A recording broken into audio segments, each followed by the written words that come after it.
महानगरपालिकेच्या स्थायी समितीच्या सभापतीपदी रंजिता सकलेश चाकोते यांची बिनविरोध निवड निश्चित झाली आहे।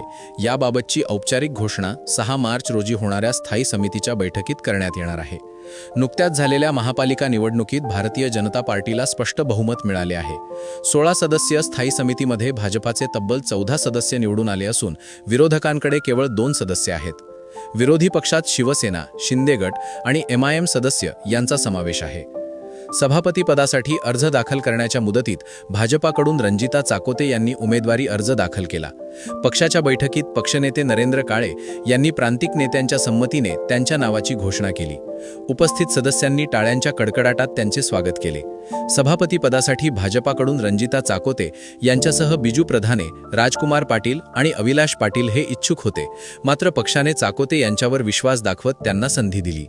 शिंदे सेनेचे सदस्य अमोल शिंदे यांनी प्रतिक्रिया देताना सांगितले की समितीत आमचे संख्याबळ अत्यल्प असल्याने उमेदवारी दाखल करण्याचा प्रश्नच नव्हता।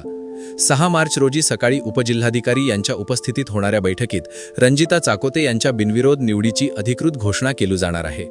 दरम्यान पक्षाने दिलेल्या जबाबदारी आपण निश्चितपणे चांगल्या पद्धतीने पार पाडू, अशी ग्वाही रंजिता चाकोते यांनी यावेळी बोलताना दिले।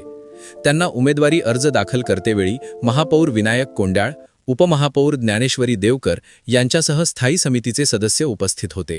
जबाबदारी असं मी समजते आणि ती मी नक्की पूर्ण प्रामाणिकपणे पार पाडेन। गेल्या टर्ममध्ये प्रदेशाला होत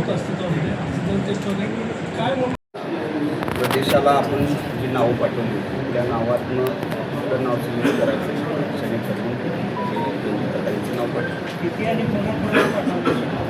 4 नावं पाठवलेली होती प्रदेशाकडे। 4 नावातनं प्रदेशाने हे नाव पाठवलं।